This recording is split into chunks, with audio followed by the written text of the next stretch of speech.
people give advice based on what worked for them. Yes. And that advice might not necessarily be unique or helpful to you. Of course. The worst thing I hate is when, let's say, you know, I am in the, I don't know, the finance space. And just because somebody is a billionaire and they're in a tech space, and I'm saying, hey, what advice would you give me? Like, what do you mean, what advice would they give you? Like, they're only going to give you advice from their lens, based on what worked for them. You're trying to get a house. All right. You want a mortgage. You're going to have to get a loan. All right. And then you show up at the bank and your income or your tax return is just all negatives or very low income. You're not going to buy any house. Yeah.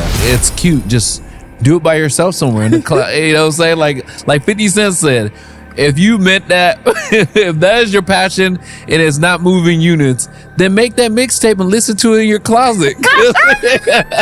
Like,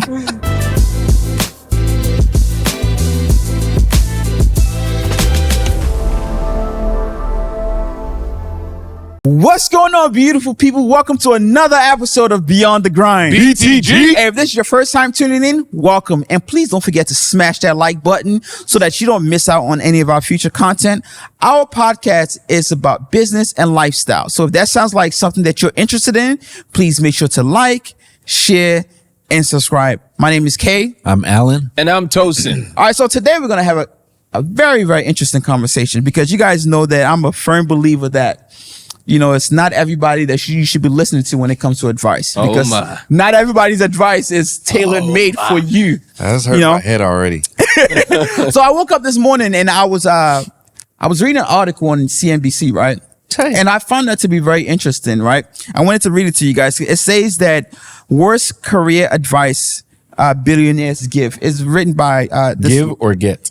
Gives. So the worst career advice billionaire gives, right? By Ashton Jackson, right? And it says that the problem with follow your passion is that it presumes the opportunity to monetize that passion will present itself. Of course. And then they say that that's not realistic for most people. It say passion is a luxury of the rich.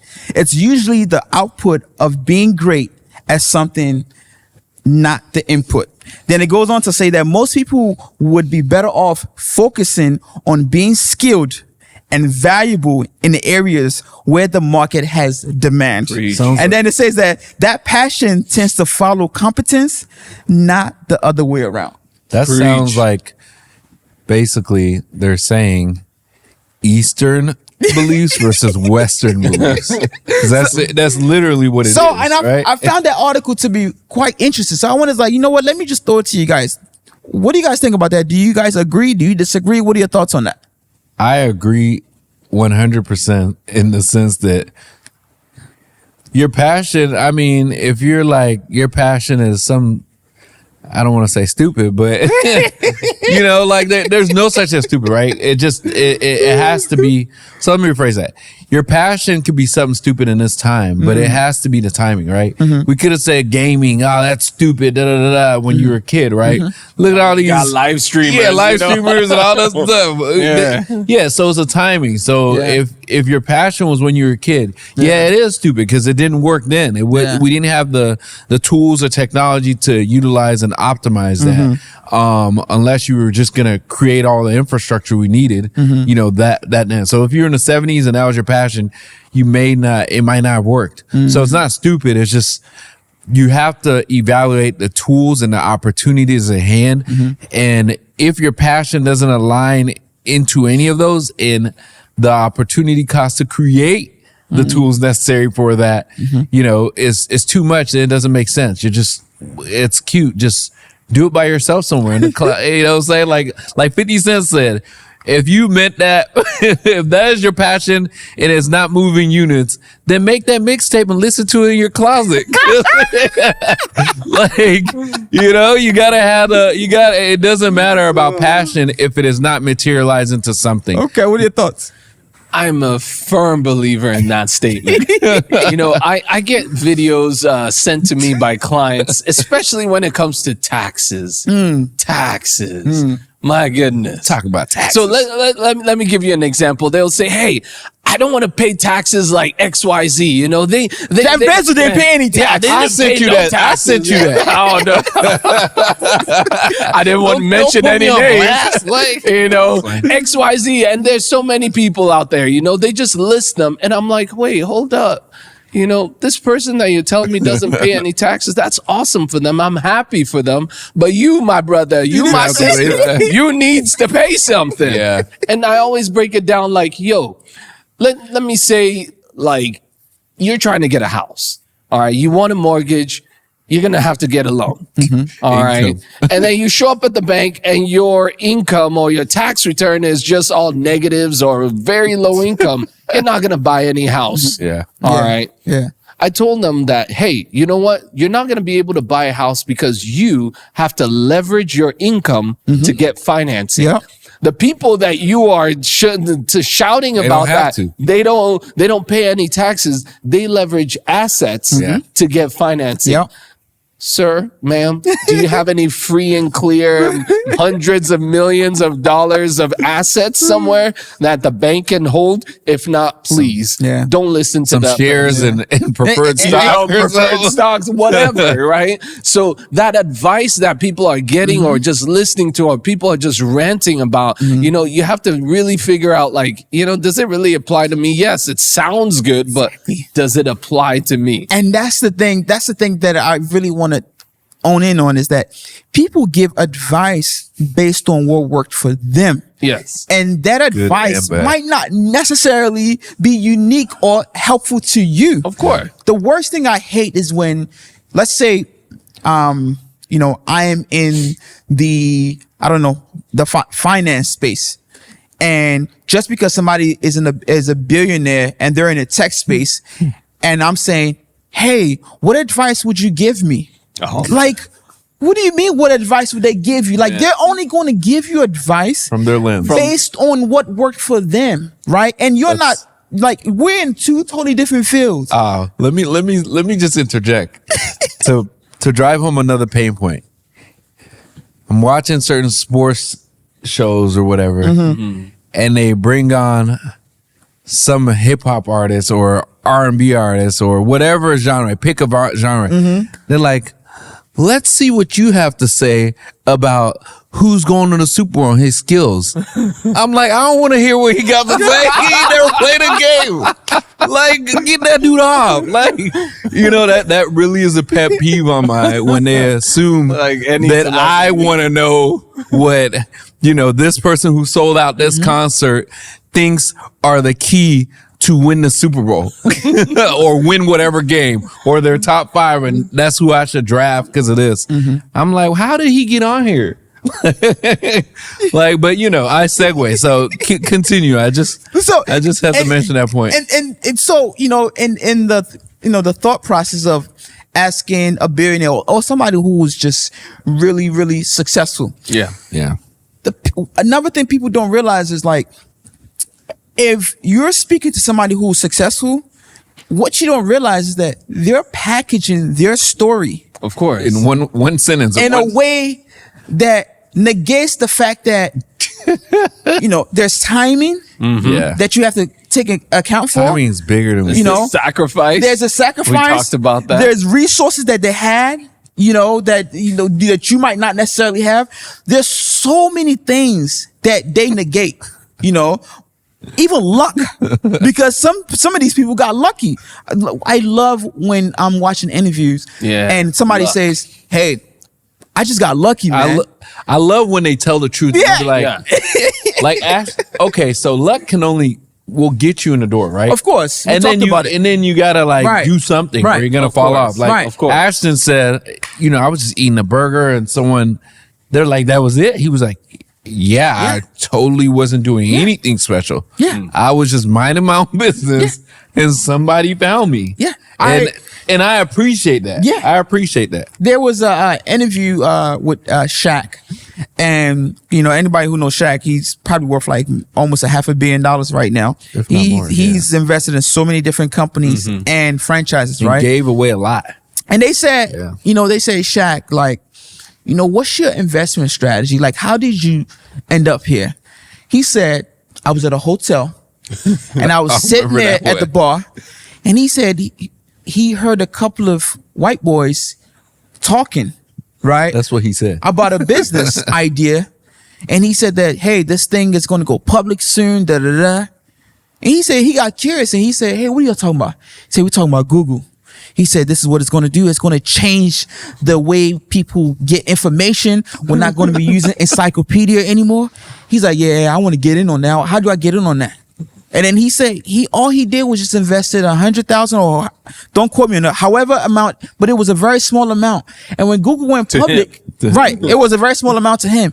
And when Google went public, he made so much money. And then on the other hand, you see certain folks, they package their story in a way that it sounds so inspiring. Like, I did this and I had the strategy and I did that. Some of that is just luck, because I did the same thing. But you know what? And it's timing, right? I don't always fault them, because sometimes we forget the struggle. Yes. Right. Like some of our producers and our hosts just have new babies, right? And they start talking about changing diapers. And I'm like, I actually don't even remember if I know how to do one. Right. It's been a minute. Yeah. Right. But I'm going to talk about my children like, oh yeah, I did it. But if you put me in that situation, I might not be able to.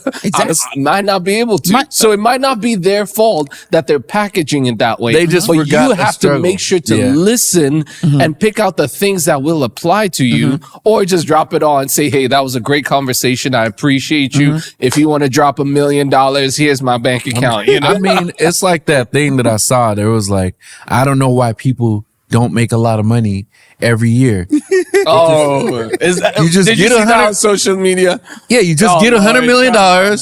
You invested it 10% because the rate of return for the market has been like 10%.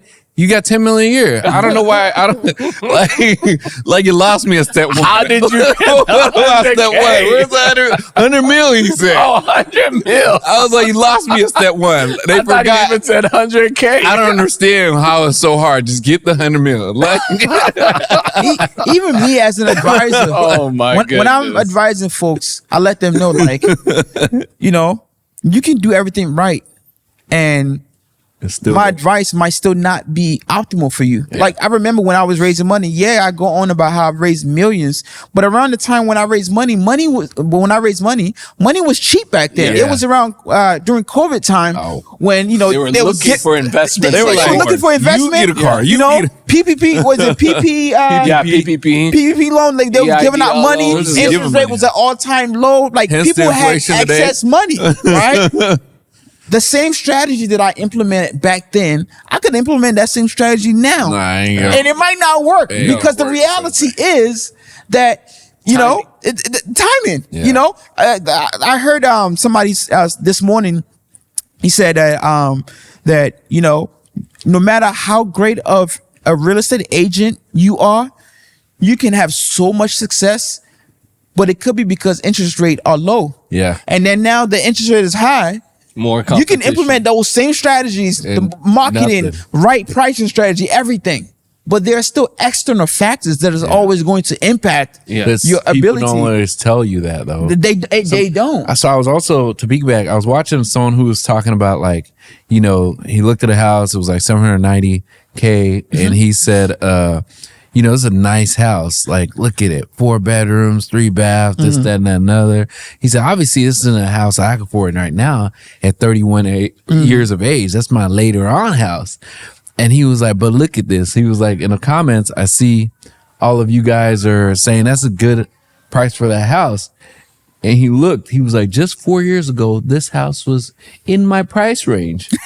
It was $403,000. And 10 years prior, it was $210,000. So when people tell you, well, they came before you, they want to tell you like, oh, it's just easy. You guys don't know how to save this, that, and that. Sir, the value of money was different back then. Yeah. The value of houses was different back then. The income. If I was born 4 years earlier in the same situation, I could buy that same house and would have gained $300,000 plus in equity. Yeah. So some of that, when people tell you like income to housing right, price there's so ratio many was factors. off. Oh yeah, I did this. I could sit here all day and say, well, I just did this, and you just get $100 million invested in it, like whatever. But it's like, all right, what were the factors around when you made that decision? And not everything is as equal and as easy and always the same. Like like he said, there are other extrinsic or external factors that play in the hand of the success sometimes that you've had. Yeah. Not all of it, but it does help. So I always lean towards, or at least when I'm advising people, I lean more towards structural advice. Right. It's practical. Yeah. Right. Well, not practical, like structural, right? Because how you execute is going to be different because of timing A and decision-making everything. tree. Yeah. So if it's your decision making, how you're making sure like the foundation is set properly. Right. And then the rest, there's so many things and so many factors that Just giving them the formula, but it's up to them to really. So make sure you've got that foundation built properly. Yeah. And that's what I always tell people. Like, you know what? If you're going to go out there and get advice, sometimes the best advice you can get, you might not like it, but it's like foundational advice. Yeah. Making sure, hey, did you check this box? Did you do this? Did you do that? Like, do you have this in place? Do you have that? Because when you have those things in place and you meet the right timing with an investor, with whatever, you'll be successful because you've built that foundation properly. If you haven't built it properly and you're just listening to everybody and, trying to do what everybody else has done, you might not be as successful. Just gambling. Yeah. With the strategy. Wait. Your strategy is a gamble. This is my camera. Because I really got to say this. For my ambitious employees out there, we're not saying passion is a bad thing. It's not. Passion is great. But if it does not pay any bills, it's stress. It's not freedom.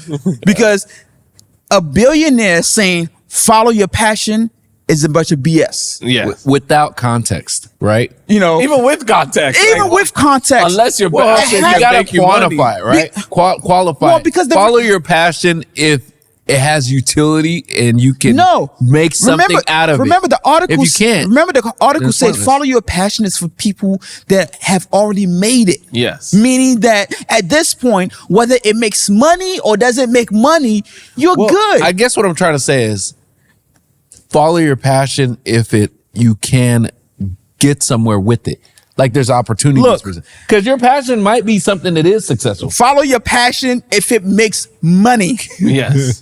So if you're playing video games and video games makes money. Or an opportunity for it, right? Yes. Because it might not make money right now. What does opportunity get you? Money, right? Yeah. The outcome is money at the end of the day. Correct. If it doesn't, it can be secondary. Yes, it can be secondary. We're not saying don't have any passions here, You need to have passion. That's why the passion is it can be great. secondary, So what tertiary, you're whatever saying it is. I can't just pursue a career in jump roping and be a billionaire. No, what I'm saying is that if you Guinness World Book record on that, is it going to make you money? I can't be a billionaire. If you pursue a career in jump rope and it's not in demand, meaning that people are not willing to pay to watch you jump rope, you're going to be stressed and you're not going to achieve freedom. Yeah. That's what I'm saying. I'm done. I'm out of here. I can't jump rope anyone now. No, don't worry. You can live stream it. Put it on Twitch and let's see if it's like worth 5 it. people. And they're all my relatives, right? No, I think another thing is that listening to advice of family and friends. That's a big thing. Like, okay. Tell me more. Family and friends, so listen to advice can be positive or negative, right? It can have motivate you positively or also negatively, right? They can give you false hope or they can give you false fears, right? So we all have those uncles or family member. Every time you tell them a dream, they're either going to hype you up. Yeah, it's easy. You just do this and da. You always have to ask yourself, why didn't you do that? Why are you here if it's so easy? Then you also have those family members that are every idea you come across, they're always telling you the negatives about it. You still need to ask them, why did you fail? Like, why is it a bad? So you can know what not to do. But I just feel like when you follow advice of people who don't necessarily have the qualification, right, to give you advice on that, it may be a little bit foolhardy. Because I do have friends who, we have friends in couple of other groups that are experts in their field. And you always have that one friend who wants to tell you stuff. Like I asked a question about CPAs or whatever. Another friend who works in marketing chimes in. He's like, no, this, that, and I'm like, sir, go ahead and have a seat. I'm asking him a question here. He's the expert in the room. So you have to understand what they are good at and what they bring to the table and make sure their advice makes sense. Because just because they're an expert CEO of marketing or CM, whatever, you're not necessarily an expert at what I need to do tax-wise in accounting. Right. So you have to take that with a grain of salt. So that's all I'm trying to get. I want to ask you guys a question because obviously we're saying that everyone should be careful who they receive advice from because not all advice is, particular to you, right? And also I want to put it there to say that just because somebody's qualified to give you advice also does not mean that advice is for you. So for the folks that are watching us, as they're getting advice, whether from qualified folks or non-qualified folks, because I still feel like some unqualified folks can still give you something that you can take, right? How should folks be assessing advice to be able to not only determine what's for them, but to be able to cherry pick as well? Because I can give you, from A to Z, and you can say, what, I'm just going to pick this, this, and this, because that's what's relatable to me and that's what works for me. Like, how should people be able to analyze and advise to determine, screen and advise to determine which one is for them? So tell us what your decision-making tree strategy. I'll start off by telling people that you shouldn't use advice as research. All right. Advice should be advice. That's actually very deep. You need to make sure you've done the research and not just like. Did you guys hear that? Can you tell them again? Very deep. I said advice should not be used as research. That's good stuff. Because people do rely on advice. That's it. I asked around. Where are the facts? No, like that's an opinion. Technically, it's your research. No, like if you're gonna go into something, you're just talking to everybody. Right. That means the next person you talk to that gives you a different advice. Oh, okay, I'm going that way, and then another person says, "Oh, okay, I'm going that way." Where are you? Place a weight on the you allocate to that advice. Yeah, if that's 1% of your decision making or 10%. But it shouldn't be your whole research. It shouldn't be the whole research. Okay. That's deep, it should be something that helps you. Again, I go back to that foundation, right? You should already have some kind of clear, it doesn't have to be too clear of a roadmap or whatever, but the advice is just add-on pieces to it. It's not the roadmap. It's not your foundation. Okay. So that's what I would tell people. So before you touch that, so I want to be practical really quickly. So Tosin, I want to start a CPA firm. Can you please advise me? Can you give me an advice from the structural or foundational piece that you talked about? So let's say you're already a CPA. Yes. All right. That's why you want to start a CPA firm. Yes. All right. My next question is going to be, what's your experience like? No experience. No, meaning like, are you coming from one of these big CPA firms? Let's assume I am. I'll tell you, you probably won't cut it. I'm serious. Because what they learn at that scale, you are not going to get a client at that scale unless you've got some clients that are ready and, these are companies doing $1 billion deals already or, $1 billion revenue, which usually they're not going to go with a single CPA owner shop. Right. So at that point, are you giving me a different route to get to that? So now I'm going to start coming back and say, hey, maybe you need to work with some smaller CPA firms first and, get the hang of being the A to Z for most small to mid-sized business owners. They have different problems. They look at things much differently. There is probably usually one decision maker, not a whole team and a board and whatever shareholders. No, there's none of that. It's usually like one or very few people that are like the decision makers in every single thing that happens inside this business. So that's the advice that you've given me. As somebody who is seeking the advice, what type of research should I now go and start seeking? You're going to want to learn taxes. And you're going to want I'm a CPA. Don't I already know? No. Not all CPAs do taxes. Oh, that's true. That's true. I forgot. Yes. All right. And then you're going to want to learn accounting, like, real technical accounting. Okay. Right? Because you might have to build the books for these businesses and everyone that you're working with. So taxes and accounting is going to be very key to just making it successful. Now, it doesn't mean that's why I said, actually, that's why Alan said that's a little bit tough, because that's for one type of CPA firm. Right. There are other types of CPA firms that, hey, maybe I have a firm and I'm consulting with the big dogs, right? So that my skill can translate easier and I don't have to redo. I have a bunch of contacts and there's some work that maybe these big CPA firms say, nah, you don't want to pay us $10,000 a minute, hand it over to this person. And all you do is just go out and build a team and you can execute on that same kind of work, but you just charge less. Right? Now, just because Tosa said I'm not cut out for it doesn't mean that I'm not going to do it, because I'm probably going to speak to like 10 different Tosans. Of course. And I'm going to combine all those things and I'm going to sip which one I think is relevant to me, and I'm going to go do my research, right? Yes. Now, this was quick, right? Yeah. But I would have asked a few more questions to figure out what kind of CPA firm you're trying to do. What about you? How are you screening your advice to make sure it's tailored to you? So I guess that could, first you have to be able to dissect and take the meat of what they're saying and take your feelings out of it. Because if you're anybody, most humans get hurt by the first no they hear. If they had this vision of something and someone chops it down, doesn't mean you can't do it. It's just you have to take your emotions out of it. To be a business person, you have to understand when am I reacting emotionally and am I reacting logically? So when you feel emotional, you take, whether you're excited or not, you could use the excitement and start fueling whatever. But I always encourage people, go home, think about it, research it a little bit, sleep on it, see how you feel, reflect. Did that person have my best interests at heart? Or are they telling me something from their failed experiences? Because it may just be he failed and a few people failed, but all these people are successful.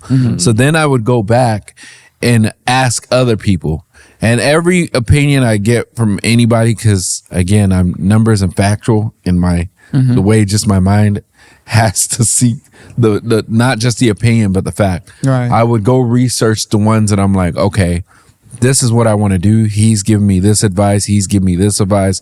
This kind of makes sense, but let me research why this guy doesn't want me to do this. And once I get my research, I usually probably will go back and rebut, why not this? Why didn't you do this? Why? And come up with more questions to build my own picture that it's unbiased to their experience, but to my, view of it. He might be like, oh, well, I didn't think of that. If I had done that, maybe, you know what I mean? There might have been some things that he could rebut for you to kind of get a better picture of it and not just Tosin's picture of it or this person's picture. You know, what you're saying kind of gives me the analogy of like a puzzle pieces. Right.